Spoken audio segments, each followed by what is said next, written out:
All right. So, everyone, welcome. It's an absolute pleasure to see you all. I'm so happy that you were able to make it to our annual Summer Reading for Adults talk. We just kind of wanted to spend some time talking about the books that we loved and also give you all a chance to share. So over the course of this discussion, if you all have a suggestion for a read that maybe we don't go over, or maybe something that you would like to add onto the list, type it in the chat. You can chat with us hosts, and we will add it onto the end of the document after we're done with the original talk. Fantastic. So while Lori gets set up, I am going to start talking. And I know some of the books that I looked at. Hold on one moment. All right. So I had a number of books that I was very, very excited about this year. And it's been a boon recently to have this time. Sorry, we're all getting prepared now. I'm like, let me set a stopwatch too so I don't go over anyone's time.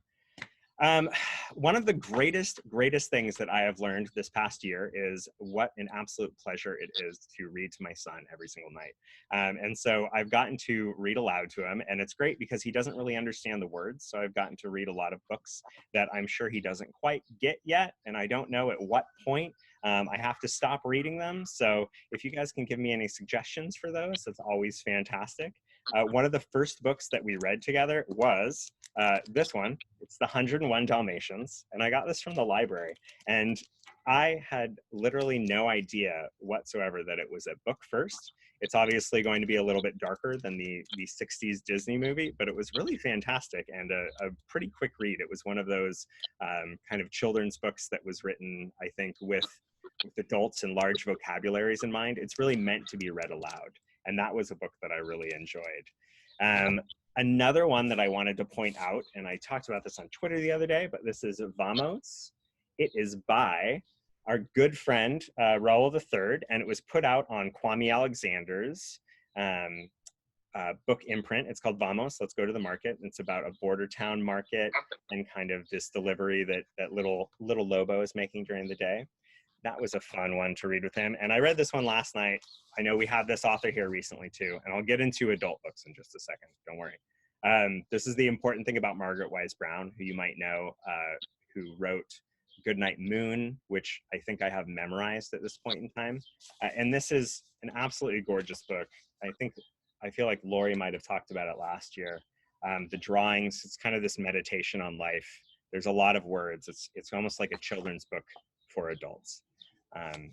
It's really beautiful. Gets me misty sometimes.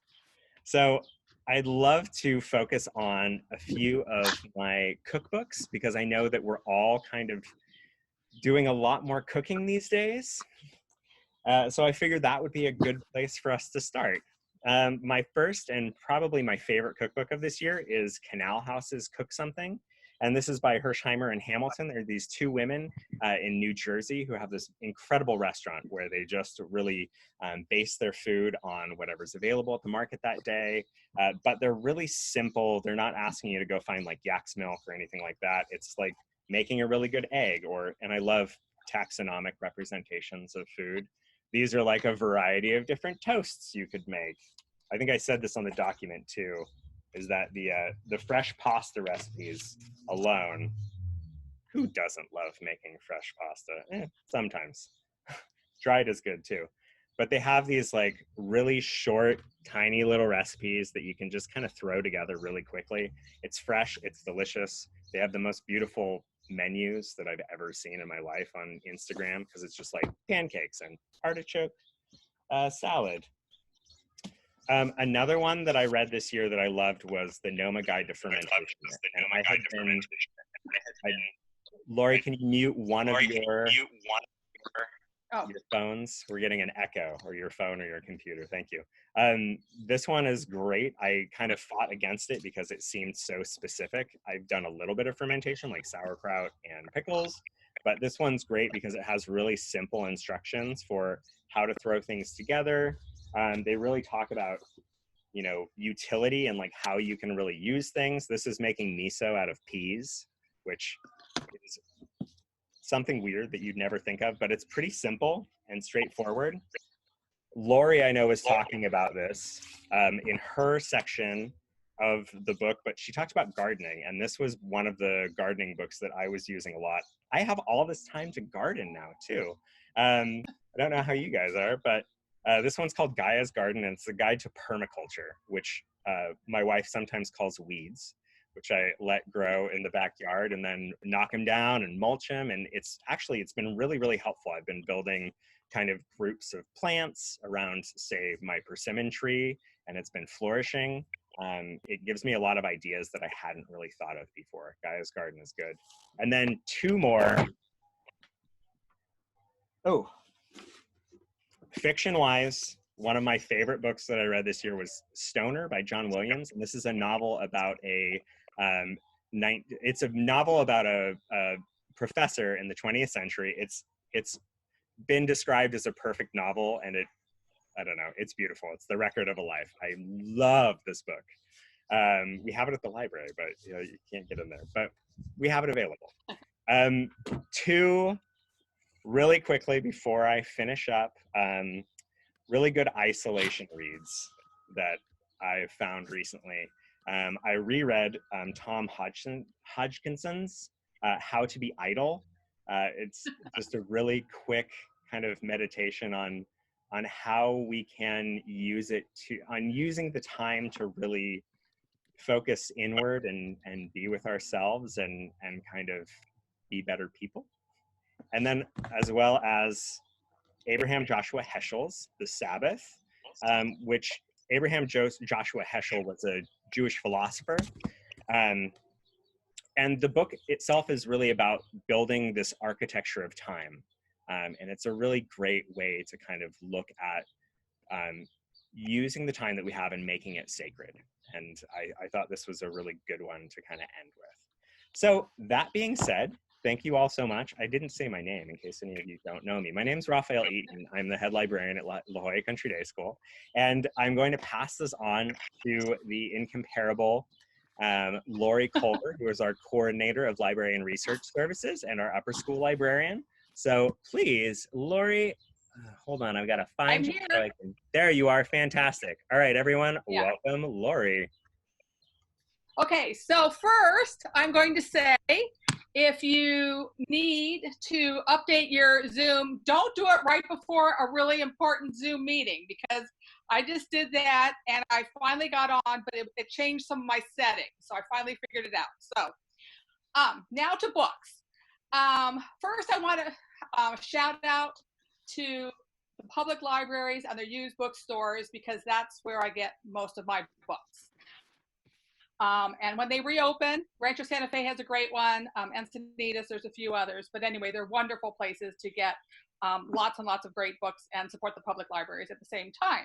So I want to say thank you for everyone for being here. Wish we could see you in person, but kind of see you.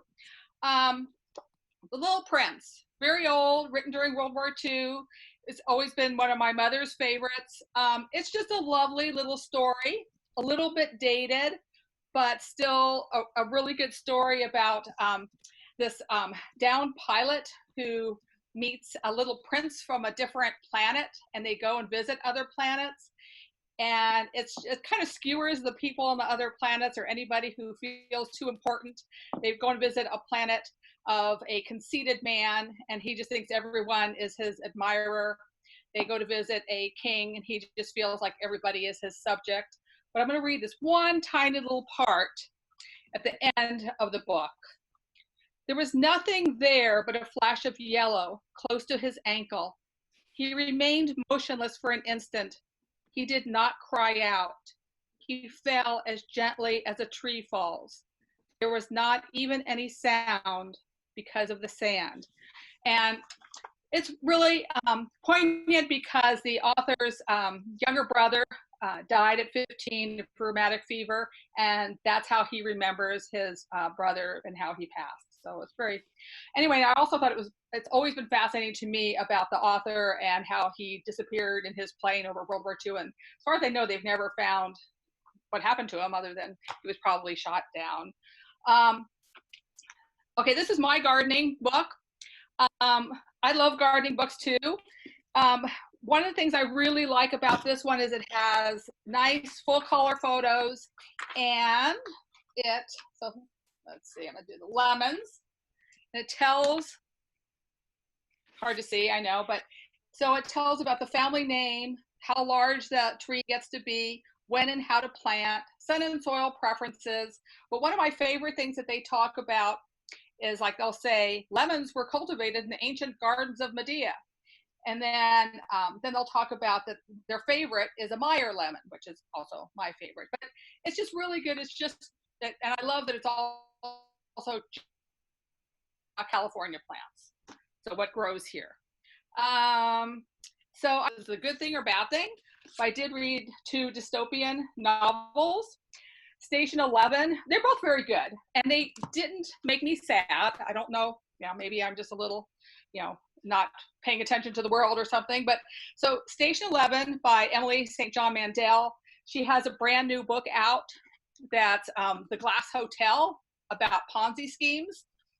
This is a good book, and Severance was a really good book. It's about a pandemic, but it actually has a lot of humor in it, and it talks about office politics, and it kind of reminded me of the TV show The Office, because it talks about how this one woman who's one of the survivors, and she just keeps going into the office, and there's no work to do, there's no one there, but she just keeps going to the office. The other 2, and I hope I'm not running out of time, that I want to talk about is The Friend, History of Wolves. The Friend I thought was going to be too sad, because I kind of knew a little bit about what it was about. But it's this woman, she's a writing professor. She inherits her friend's dog, a Great Dane. She lives in a 500 square foot apartment in New York City, so that is kind of makes it kind of interesting. But it's just a lovely book about friendship with with animals, and especially with her dog. History of Wolves, which maybe is related or maybe not, really is not about wolves. It's a coming of age story, a teenager. She babysits a family of Minnesota. But what the book really talks about is love, family, faith, and how faith may make you do things or not do things. The faith that they're talking about is Christian Science. It's kind of interesting. Then, okay, American Dirt. This is the book that all the controversy was about. So Oprah loved it. A lot of, especially Latina authors, did not, because they thought that because this was written by a white woman, that it was cultural appropriation to be writing a story about a Mexican woman and her family trying to migrate to the United States. I didn't really think there was, I don't think there was really cultural appropriation as much as it just was not that great of a book. It's a good book, but it's not a great book. Maybe a step above a beach read. But I just did not see where all the controversy came in, other than on the publishing side, she did receive a big advance. And why did she receive such a big advance when many other books that are probably better written didn't receive that, including this lovely, lovely book, let's see, by Reina Grande. So I read Reina Grande's book because she was one of the ones who was most kind about American Dirt. She is a Latina. She did migrate to the United States, but she said, well, if she wants to write a story, she can write a story about. The only thing she was a little upset about was the 6-figure advance that she did not receive. This is a better book called Across 100 Mountains. It is also a novel about Mexican migration, but it was just, I don't know, she had so much empathy for her characters, and you just felt so bad for them, and why they felt that they had to come to the United States. They just could not afford to live on their own. And it was just, her characters are full-figured people, full rounded, and just a really lovely book. Then I read a couple of books about the environment, including Greta Thunberg's little book, which is lovely. I don't have a copy of that one. No one is too small. And she just says we just need to work now on the climate. But Our Wild Calling. So Richard Louv is the author of this one. He's read lots of books on the environment, and he coined the term nature deficit, especially for children, but also for adults. And anyway, I just really, really love this one. And okay, I think that's about it. He's coming on Friday to speak to the school, mostly middle school. And I just wanted to let you know about it. Okay. So I think we will go on to Miss Middleton, our lower school librarian, and thank you so much. Hi, it's wonderful to be able to share, at least this way. It's wonderful to be able to share. And Mr. Eaton mentioned this on his, the end of his list, and I'm starting out mine. It's a teeny tiny little book, Why You Should Read Children's Books, even though you are so old and so wise. And it's because, for many reasons, so it's to children's fiction that you turn if you want to feel awe and hunger and a longing for justice. So I've loved this book, and if you find it around, pick it up and read it. It's delightful. I went from this to this. It was for me, in making this list, I realized it was a year for biographies and memoirs. So in thinking about the mirrors and the windows that books offer us, this one was,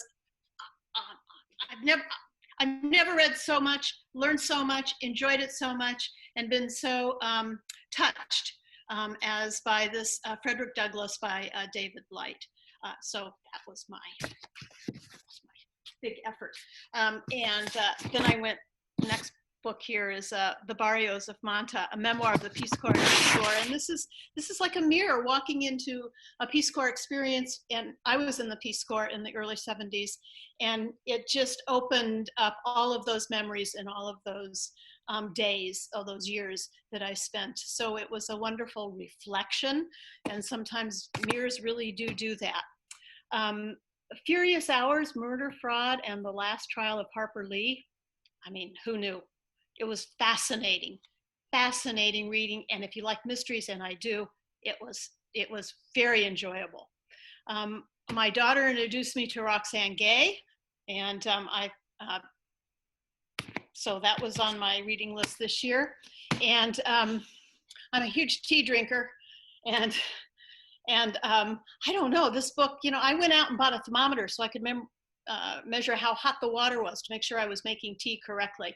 I just got lost in this book. It's like a world traveling adventure, going to the sources of various tea farms and suppliers. So Lem Sissay has been a favorite poet of mine for many years. And he wrote a memoir, and he reads it himself. And in some of these cases, I wrote down audio, because he reads it and he's got a fabulous reading voice. It's typical for me to want to quote or read a poem. And Lem Sissay, up until last week, for the last several years, I've started my day with his morning poem on Facebook. First thing I see every day is one of his morning poems, and this is one of them. How do you do it? Said the night. How do you wake and shine? I keep it simple, said the light. One day at a time. Just Mercy. Gosh, that was a hard book to read. And I'm glad I did. We're all broken by something, Brian Stevenson writes, and it's our shared vulnerability that nurtures our capacity for compassion. If you're ready for a hard read, Just Mercy would be it. I'm moving on to gentle, deep, short comforts, because that is the way of the world for me right now. New York Times book review about a month ago now, probably. Ann Patchett, many of you probably read it, wrote a book, the essay in the New York Times Book Review. Kate DiCamillo writes books for children. We should all be reading them, she says. She was at our school probably this time last year with her book that she did with Robin Price Glasser, Fancy Nancy Lady. And she has a bookstore in Tennessee. And so she'd met Kate DiCamillo, but never read her books. And the one she chose to talk about most in this article in the New York Times, tore out of the paper, and I there's a link in the document too, so that you could read it yourself, is The Miraculous Adventure of Edward Tulane. So going from that to the only not a children's book in this one section is a Pico Iyer book, his newest one. It's called Autumn Light, Season of Fire and Farewells. And I love reading his works, and this was an appropriate time to read this one, talking about the autumn of a season, the autumn of an event, the turning of the seasons, and subtitle is Season of Fire and Farewells. Maybe you've all seen this book, The Boy, the Mole, the Fox, and the Horse, and it's just, it's an uplifting book.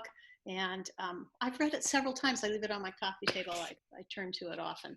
Catherine Rundell, Cartwheeling and Thunderstorms. She lives in Oxford. She's British. And she's the one who wrote the Why You Should Read Children's Books. And it's just lots of fun.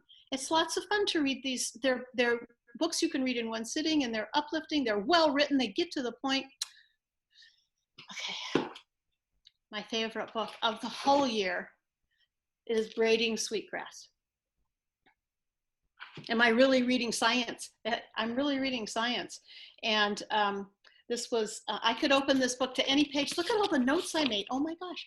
I could open it at random and point, and it would be like, I find a perfect sentence with a perfect thought. So Braiding Sweetgrass is by Robin Wall Kimmerer. Perhaps All Stories Are About Families. You've probably seen the newest Newbery. It's a graphic book. It's a mirror. It's like Country Day, and it's so much fun. So much fun to read these. If you haven't read The Dutch House by Ann Patchett yet, listen to it. Tom Hanks does the audio. It's fabulous. And it's a fairy tale, just a fairy tale. And I wanted to mention Jacqueline Woodson, who always nails it, whether she's doing a picture book, an adult book, or a children's book. And this one is called Harbor Me. And if you want to know anything about understanding how we can understand each other, she puts it into a middle school classroom, or looking through the window as these kids work it all out. My nightstand is really full, and my Lisa Napoli book, Up All Night, the CNN story of Ted Turner, it just came into my Kindle today. Woo! So that'll be something to look forward to. And I want to call out Prairie Lotus by Linda Sue Park. She has a Newbery Medal for one of her books. And this one, she does Little House on the Prairie, opening windows for us into the diversity of our history. And we've been needing a book like this, and we've got it now. And it's a great little read. I just started listening to The Splendid and the Vile by Eric Larson. He wrote The Devil in the White City. He takes his facts seriously, but weaves a narrative nonfiction, weaves a wonderful story. This one is about Churchill and World War II.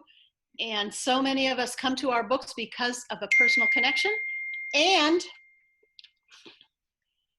my daughter goes to Churchill College, founded by the Churchill family in honor of him in Cambridge. So that's why I read that. And I'm going to end with Naomi Shihab Nye, my poetry shout out, because she, in the New York Times Magazine, has a poem every week. And her information about the poems and the poems themselves, they're just This is my poetry every week. I look forward to that from Naomi Shihab Nye. So thank you very much. Sorry, rushed through all of that. And next up is G. Trupp, and she has got, take it away, books for us all. Hi, everyone. My name is G. I'm the library assistant. Also, I use they, them pronouns, not she, her. And I'm going to get into some of my favorite books from this year. In the interest of y'all's time, I will try and keep it short. In fiction, I loved An Unkindness of Ghosts by River Solomon. And this book examines structural racism through the fictional sci-fi concept of generation ships, which is a ship that is traveling to another planet over a period of hundreds of years. I thought the novel was a fantastic commentary on the legacy of structural racism throughout the world. And then for realistic fiction, I really liked The Best at It by Malik Pancholi, which is a middle grade book that talks about self-confidence, coming into your racial identity, and sexuality. I thought it was a really well-written novel with a very strong voice. And as for anthologies, I really liked Unbroken, which is a bunch of stories by authors with disabilities about disabled teenagers. And I also really enjoyed Dreaming in Indian, which is contemporary First Nations, Indigenous peoples from North America, talking about a variety of different topics. And for nonfiction, Free Lunch by Rex Ogle is a memoir that talks about the author's experiences in middle school as he was on the free lunch program, and talks about the intersections of food insecurity and poverty and racism and abuse. It's a very intense but very impactful read. And then the last book that I will talk about is a picture book, but I think it is just as relevant for adults as it is for children. And it's called From the Stars in the Sky to the Fish in the Sea by Kai Chong Thom. And it is a beautiful poem about a non-binary child, and it talks about familial acceptance and growing to love yourself even when other people might not understand you or might not like you at first because you seem different. So yeah, thank you. Awesome. So everyone, thank you all so much. I hope that we were able to share a little bit. I know that you guys have had a lot of comments of great books in the comments and in the chat, and we'll be sure to add that onto the document.